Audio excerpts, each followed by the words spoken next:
Norwegian fjords, renowned for their grandeur and picturesque beauty. Norway boasts over 1,000 fjords, winding and meandering, one after another, stretching for hundreds of kilometers. Within these fjords, crystal-clear azure waters, lush green forests, snow-covered peaks, cascading waterfalls, and colorful cabins combine to create a dreamlike fairy tale world. In 2004, National Geographic declared the Norwegian fjords as one of the world's best untouched natural travel destinations, among the top 50 places to visit in one's lifetime. That same year, the Chicago Tribune ranked the Norwegian fjords as the 7th natural wonder in the world. The Norwegian fjords are also listed in the UNESCO World Heritage List.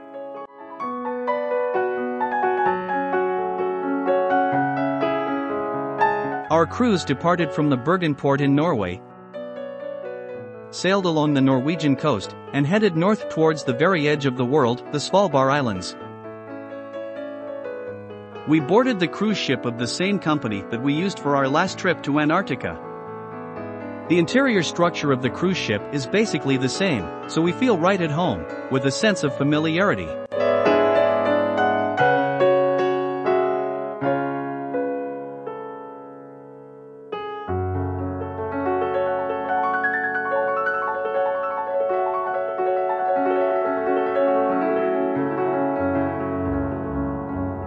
This route is a new addition for the company in 2023, and the cruise service is excellent.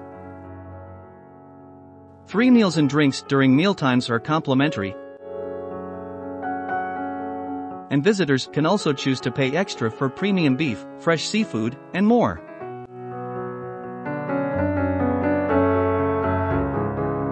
A few hours into the cruise, we spotted the first interesting landmark, Stabben Lighthouse.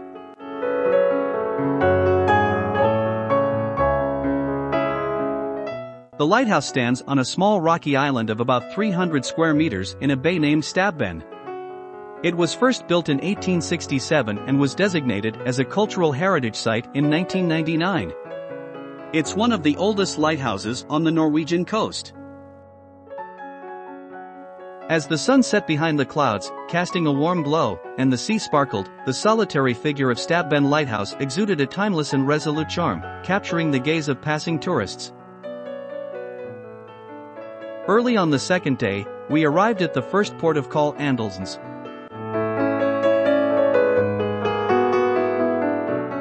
Andelsens has a population of approximately 2,400 people and is located at a latitude of 62.5 degrees, at the end of Romsdalsfjord. The town is surrounded by magnificent natural landscapes, including mountains, fjords, and waterfalls.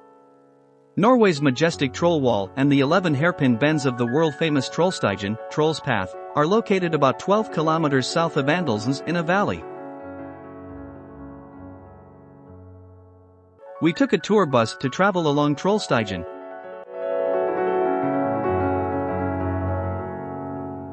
which is named after the giant mountain trolls in Nordic legends. According to Norwegian folklore, the deep forests in this area are where the mountain trolls dwell.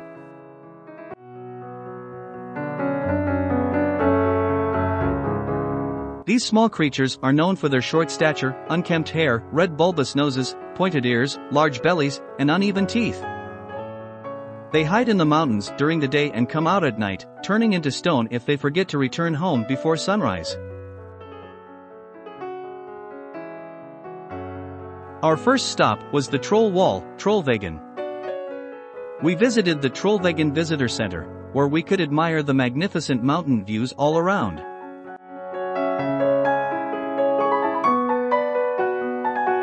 The Troll Wall, towering at 5,100 feet, is the highest and most vertical rock wall in Europe.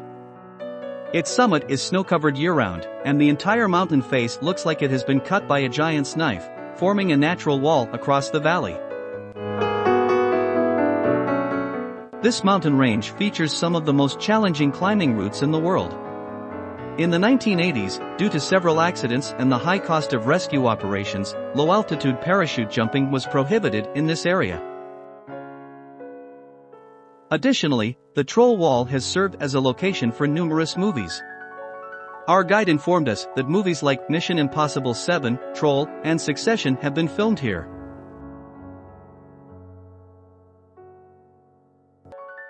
After visiting the Troll Wall, the bus continued along Trollstigen and reached the Isterdalen Valley.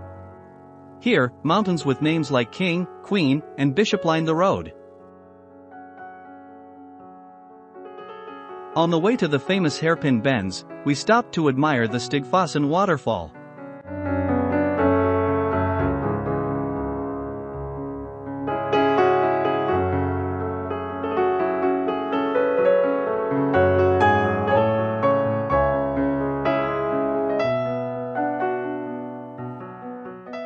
We then continued along the Trollstigen road, winding up the mountains. The road was narrow, steep, and offered little room for error, making it a challenging drive.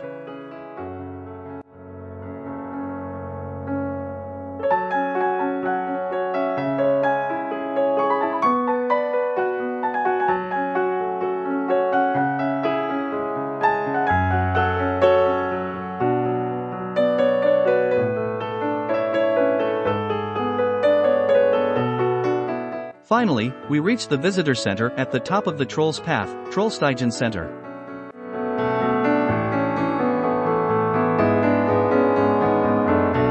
To the right of the visitor center, there is a flat and convenient scenic trail known as the Troll's Path.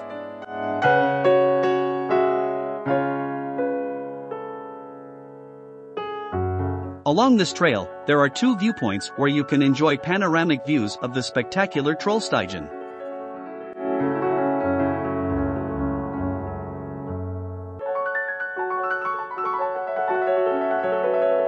This magical mountain road winds through the peaks, with 11 consecutive hairpin bends that resemble hairpins, hence the name Hairpin Bend. Standing at the top and looking down at this extraordinary, winding road, it's hard to believe that we had just made our way up this challenging mountain road. With the road snaking through the mountains and waterfalls cascading down, Trollstigen is more than just a part of the road, it has become a breathtaking work of art.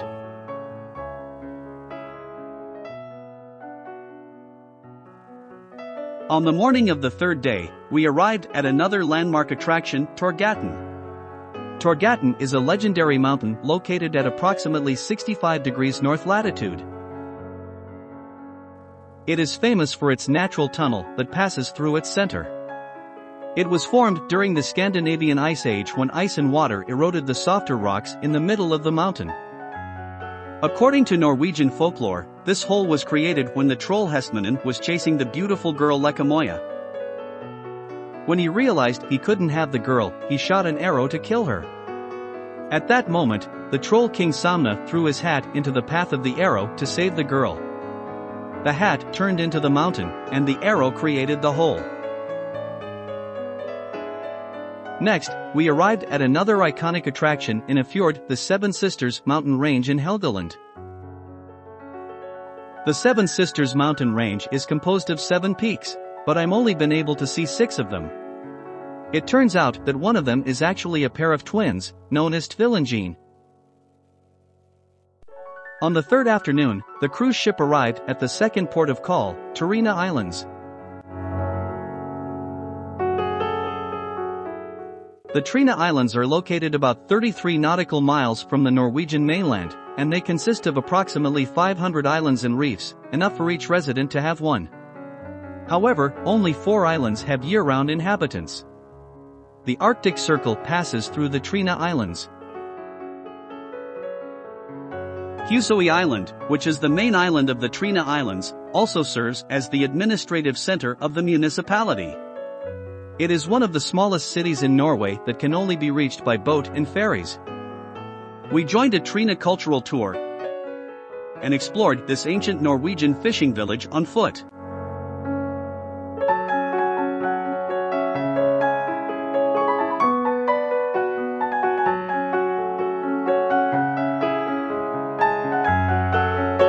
First, we enjoyed coffee and traditional snacks at the Aloha Cafe. Then, our guide took us to visit the Helgeland Museum, the church, and the Tourist Information Center. One of the highlights is the Trina Hawaii exhibition, depicting the never-before-seen correspondence between the Holman siblings, who shared their lives on two islands on opposite sides of the earth through letters and photographs. We then walked to the highest point in the town, from where we could overlook the panoramic view of the small islands.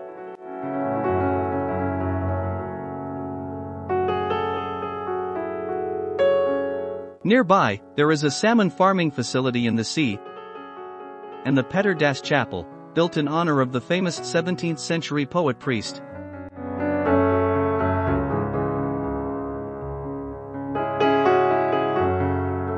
Our journey concluded at Havelkit's Hus, where we enjoyed classic fish, cakes and beer.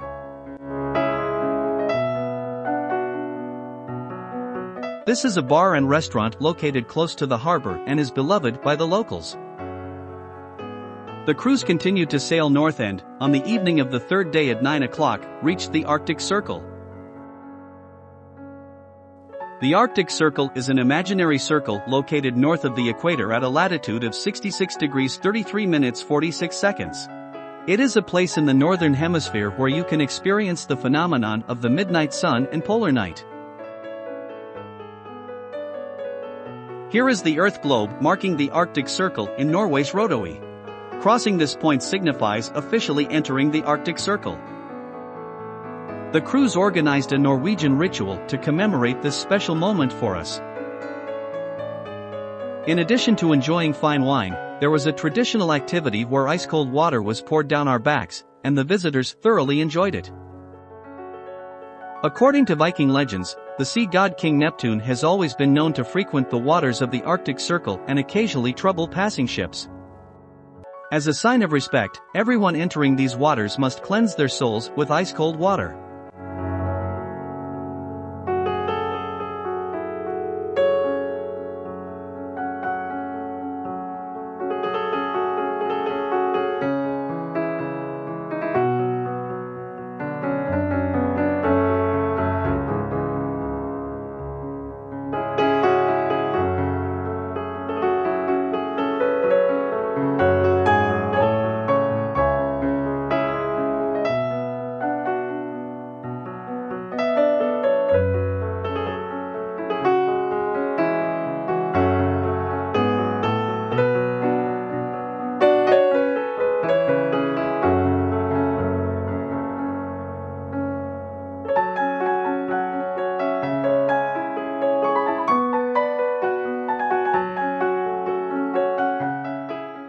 Entering the Arctic Circle means that from late May to mid-July, the sun never sets. We arrived here in early July, and it is now midnight. As the night falls, the sun has just dipped below the sea, only to rise again,